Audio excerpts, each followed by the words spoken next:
உக்ரைனில் போர் பதற்றம் அதிகரித்து வரும் நிலையில் தற்போது உக்ரைன் தலைநகர் கீவில் உள்ள தமிழக மாணவர் பவித்ரன் நம்முடன் இணைகிறார். வணக்கம் பவித்ரன். வணக்கம். வணக்கம், சொல்லுங்க. நீங்க இப்ப எந்த மாதிரியான அங்க சூழல் நிலவுகிறது? உங்களுக்கு தற்போது உடனடி அவசிய உதவி என்னவா இருக்கு? எங்களுக்கு இப்போ ஃபிளைட் இங்க இருந்து போல உக்ரைன்ல இருந்து இன்னைக்கு காலைல இருந்து ஸ்டாப் பண்ணி வச்சிருக்காங்க கியூல. சரிங்க, தொடர்ந்து எங்களுக்கு அடுத்தது என்ன? ஆமா, இப்ப எங்களுக்கு என்ன வேணும்னா ஃபிளைட் எப்ப விடுவாங்க கவர்மெண்ட்ல இருந்து, தமிழ்நாடு கவர்மெண்ட்ல இருந்து. டிக்கெட் பாத்தீங்கன்னா ஏர் இந்தியா வந்து 80,000 போயிட்டு இருக்கு பிரைஸ். பவித்ரன் தொடர்ந்து பேசுங்க. ஏர் இந்தியா பிரைஸ் வந்து 80,000 போயிட்டு இருக்கு, 80K போயிட்டு இருக்கு டிக்கெட். இதனால எங்களால போட்டு வர்றதுக்கு கொஞ்சம் கஷ்டமா இருக்கு. அதனால தமிழ்நாடு கவர்மெண்ட்டும் சென்ட்ரல் கவர்மெண்ட்டும் சேர்ந்து ஃபிளைட் கொஞ்சம் கம்மியான பைசாக்கு விடுற மாதிரி கேட்டுக்கிறோம். இப்ப இங்க எல்லாம் நார்மலா தாங்க இருக்கு, இங்க ஒன்னும் பயம்லாம் கிடையாது. எங்க உயிருக்கு எந்த அச்சுறுத்தல் இல்ல. ஆனா வந்து நாங்க இங்க இருந்து வர்றதுக்கான எந்த வழியுமே இல்லை இப்போதைக்கு. எந்த ஏர்லைன்ஸுமே இப்போ எதுவுமே ஆக்சசபிள் இல்லை. இங்க இருந்து எந்த ஏர்போர்ட் வந்து முடக்கி வச்சிருக்காங்க காலையில இருந்து. அதனால இங்க இருந்து மீட்கிறதுக்கான ஏதாவது வழி இருந்தா எங்களுக்கு கொஞ்சம் யூஸ்ஃபுல்லா இருக்கும். இப்ப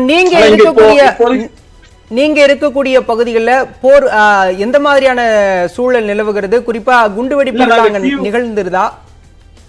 நாங்க கீவ் கேபிட்டல்ல தான் இருக்கோம். ஆனா இந்த நியூஸ்ல போற மாதிரி இது வரைக்கும் எந்த ஒரு தெரிஞ்ச மாதிரி அந்த மாதிரி இந்த இது நியூஸ் எங்களுக்கு எதுவும் வரல. ஏன்னா பசங்க நாங்க எல்லாருமே இருக்கோம், சுத்தி கீவ சுத்தி இருக்கோம், மொத்த யுக்ரைன்ல இருக்கும். இது வரைக்கும் தமிழ் பசங்க எல்லாருமே இருக்கோம். அந்த மாதிரி இந்த தகவல் தெரியல. ஆனா கொஞ்சம் பயமா தான் இருக்கு இந்த சூழ்நிலை. நீங்க இருக்கக்கூடிய பகுதியில எவ்வளவு தமிழக மாணவர்கள் இருக்காங்க? அவங்களுடைய நிலை எப்படி இருக்கு? அதாவது ஒரு 300 இருந்து ஒரு 400 பேர் இருக்கும் இப்போதைக்கு. ஏன்னா ஒரு கடந்த 2 நாளைக்கு முன்னாடி வரைக்கும் ஃபிளைட்ஸ் இருந்தது, தமிழ்நாட்டுக்கும் இந்தியாவுக்கும் இருந்தது. ஆனா இப்போதான் கேன்சல் பண்றாங்க. சோ அதனால 300 இருந்து 400 பேர் இருக்கும் கீவ்ல மட்டும். எல்லாத்துக்கும் என்னன்னா இப்போ மத்த சிட்டிஸ்ல எல்லாம் வைஃபை எல்லாம் கேன்சல் கட் பண்ணிருக்காங்க. சோ நீ அடுத்து எங்களுக்கும் லோக்கல் கம்யூனிகேஷன் கட் பண்றதுக்கு வாய்ப்பு இருக்கு. அடுத்து எங்களுக்கு தொடர்புகள்ல கூட எந்த வழியும் இல்ல. உங்களுக்கு தேவையான அத்தியாவசிய பொருட்கள் எல்லாம் கிடைக்குதா? சாப்பிடறதுக்கான தேவையான பொருட்கள் எல்லாம் கிடைக்குதா? இப்போ கிடைச்சுதான் இருக்கு. தண்ணிக்கு உணவுக்கு எந்த பிரச்சனையும் இல்ல. ஆனா போக்குவரத்து எதுவுமே இல்ல. இன்னைக்கு காலையில இருந்து டாக்ஸியோ ட்ரெயினோ பஸ் எதுவுமே ஒரு ஆக்சபிளா எதுவுமே இல்ல. இப்ப பொதுவா அங்க வந்து பதற்றமான சூழல் நிலவுகிறது. இப்ப மளிகை கடையில வந்து மக்கள் அதிக கூட்டமா இருக்காங்க அப்படிங்கிறாங்க. ஒரு வாரத்துக்கு தேவையான பொருட்கள்லாம் வாங்கி வச்சுக்கணும் அப்படிங்கிற ஒரு சூழல்ல இருக்கிறப்ப இல்ல, அது யூஸ்வலா அங்க நடக்கிறதா. இந்த கோவிட்னால இது ஏற்கனவே நாங்க பாத்துருக்கிறதா. ஆனா அதனால ஒன்னும் சாப்பாட்டுக்கு குறை ஃபுட் ஷார்டேஜ் எதுவும் நடக்கிறது இல்ல. ஆனா மக்கள் அவங்க எடுத்து சாப்பாடுலாம் கொஞ்சம் எடுத்து வச்சுதான் இருக்காங்க. எல்லாருமே அடுத்ததுக்கான ஒரு 7 நாளைக்கான தேவையான எடுத்து வச்சுதான் இருக்காங்க. இப்ப அங்க இருக்கக்கூடிய கல்லூரிகளும் சரி, அலுவலகங்கள் இதெல்லாம் வந்து இயல்பா இருக்கா? இயல்பா இயங்குதா? இல்ல இன்னைக்கு காலையில இருந்து எங்களுக்கு யூனிவர்சிட்டி சேர்ந்து இல்ல. இன்னைக்கு காலையில இருந்து நோட்டிபிகேஷன் வந்து யூனிவர்சிட்டியில இருந்து அடுத்து நாங்க வந்து கூப்பிடுறோம். 2 நாளைக்கு எந்த யூனிவர்சிட்டிஸ் எந்த காலேஜஸ் எதுவும் இருக்காது. நான் உங்களுக்கு கூப்பிடுறோம், நீங்க அப்போ கிளாஸ் அட்டன் பண்ணுங்க. அது வரைக்கும் சேஃபா இருங்க. உங்களுக்கு தேவையான ஃபுட் எல்லாம் எடுத்து வச்சுக்கோங்க, ஃபுட் வாட்டர் எடுத்து வச்சுக்கோங்க. இங்க இருக்கிற இடத்துல சேஃபா இருங்க, எங்கேயும் போகாதீங்கன்னு சொல்லியிருக்காங்க. இப்ப உக்ரைன் அரசு உங்களுக்கு எந்த மாதிரியான உதவிகளை செஞ்சிருக்காங்க? உண்மையை சொல்ல போனா எதுவுமே இல்ல இங்க. ஏன்னா எந்த ஒரு மீடியாவில் சொல்றதுக்கு இதுக்கும் அதனால எங்களுக்கு எந்த ஒரு இது வரைக்கும் இல்லாம தான் இருக்கு. தற்போது நீங்க இருக்கக்கூடிய பகுதிகளில் எந்த மாதிரியான சூழல் நிலவுகிறது? நீங்க அப்படியே அந்த வீடியோ காட்சிகளை எங்களுக்கு பகிர முடியுமா? காமிக்கிறோம். நாங்க இப்போ தலைநகர் கீவ் கேபிட்டல்ல தான் இருக்கோம்.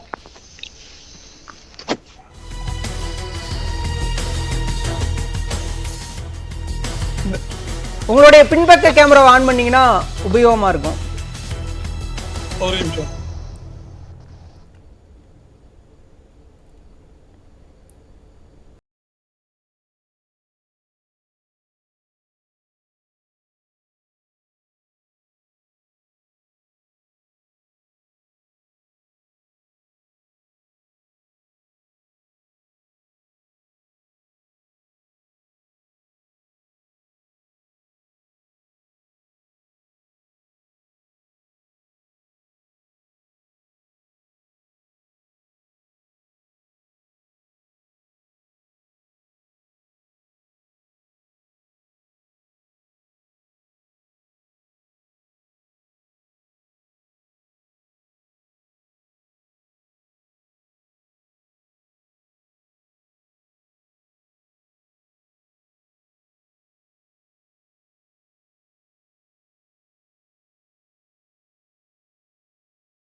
அப்புறம் இன்னொரு காரணம், நாங்க இங்க இருக்கிறதுக்கான இன்னொரு காரணம் என்னன்னா, நாங்க ஃபைனல் இயர்ஸ் இப்ப எங்களுக்கு என்ன 3 மாசம் ஸ்டேட் எக்ஸாம் இருக்குங்க.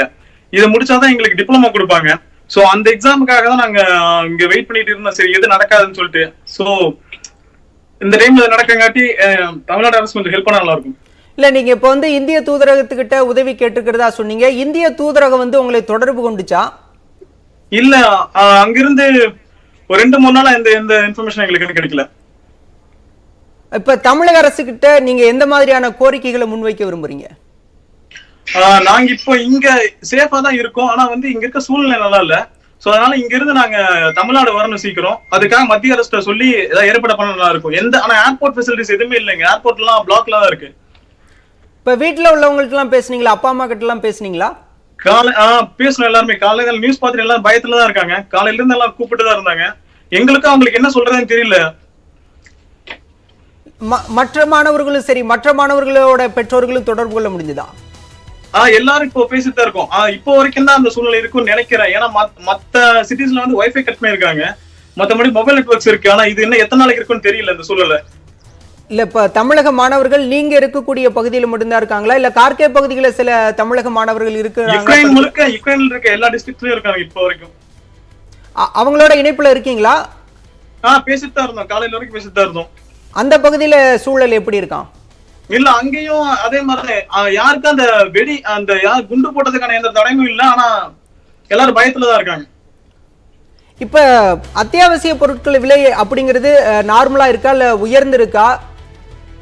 உயர்ந்திருக்குன்னா முன்னாடி 2 வருஷத்துக்கு முன்னாடி உயர்ந்திருக்கு. ஆனா இந்த 2 நாள்ல எல்லாம் எந்த ஒரு மாற்றமும் இல்லை. இந்த போர் காரணத்துக்காக மாறின மாதிரி எதுவும் தெரியல. இல்ல உங்கள்கிட்ட போதிய பணம் அந்த மாதிரி இருக்கிறதா, இல்ல பெற்றோர்கள் தரப்புல உதவி பேங்க்ல நிலை அப்படிங்கிறது இருக்கா? ஏன்னா இப்போ வரைக்கும் பேங்க்ல அனுப்புனா பரிமாற்றங்கள் வந்துட்டு இருக்கு. ஆனா இனிமேல் வருமானு தெரியல. இன்னும் ஒரு வாரத்துக்கு எல்லாம் தாக்கு பிடிக்கும்.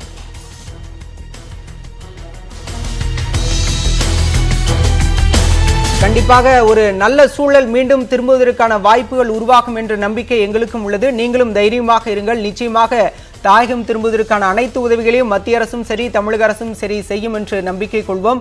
அங்குள்ள அனைத்து தமிழர்களும் பாதுகாப்பாக மீட்கப்படுவார்கள் என்ற நம்பிக்கையும் உள்ளது. நியூஸ் 18 இணைப்பில் வந்து சொல்லுங்க. நாங்க இங்க எல்லாருமே சேஃபா தான் இருக்கோம். ஃபேமிலி எல்லாரும் பயப்பட வேணாம். நியூஸ் பார்த்துட்டு இப்போ வரைக்கும் எல்லாம் நல்லா தான் இருக்கும். ஆனா எங்களை மீட்கிறதுக்கான பணி நல்லா நடந்தா கொஞ்சம் நல்லா இருக்கும் சீக்கிரம். கண்டிப்பாக நிச்சயமாக மத்திய அரசும் சரி, மாநில அரசும் சரி உங்களை மீட்பதற்கான அனைத்து நடவடிக்கைகளையும் மேற்கொள்ளும் என்று நம்புகிறோம். நியூஸ் 18 தொலைக்காட்சிக்கு இணைப்பில் வந்து தங்களுடைய கருத்துக்களையும் அங்குள்ள சூழலையும் பகிர்ந்து கொண்டமைக்காக நன்றி. நன்றி. உக்ரைனில் போர் பதற்றம் மூண்டுள்ள நிலையில் தற்போது அங்குள்ள தமிழக மாணவர்கள் அங்கு எந்த மாதிரியான சூழல் நிலவுகிறது, அத்தியாவசிய பொருட்கள் எந்த மாதிரி கிடைக்கின்றன, நாங்கள் எந்த சூழ்நிலையில் இருக்கின்றோம் என்பது போன்ற பல்வேறு கருத்துக்களை நியூஸ் 18 தொலைக்காட்சிக்கு வீடியோ காட்சிகள் மூலமாக பகிர்ந்து கொண்டனர். அங்கு மிகவும் பாதுகாப்பாக இருப்பதாகவும் மத்திய மாநில அரசுகள் தங்களை மீட்பதற்கு போதிய நடவடிக்கைகளை எடுக்க வேண்டும் என்றும் தாங்கள் பெற்றோருடன் பேசியதாகவும், தங்களுடைய சுற்றியுள்ள பகுதிகளில் உள்ள தமிழக மாணவர்களும் மிகவும் பாதுகாப்பாக இருக்கக்கூடிய சூழ்நிலையில் இருப்பதாகவும் அந்த மாணவர்கள் தெரிவித்தனர். இங்குள்ள தமிழகத்தைச் சேர்ந்த 300 மாணவர்கள் அங்கு மருத்துவம் உள்ளிட்ட பல்வேறு படிப்புகளில்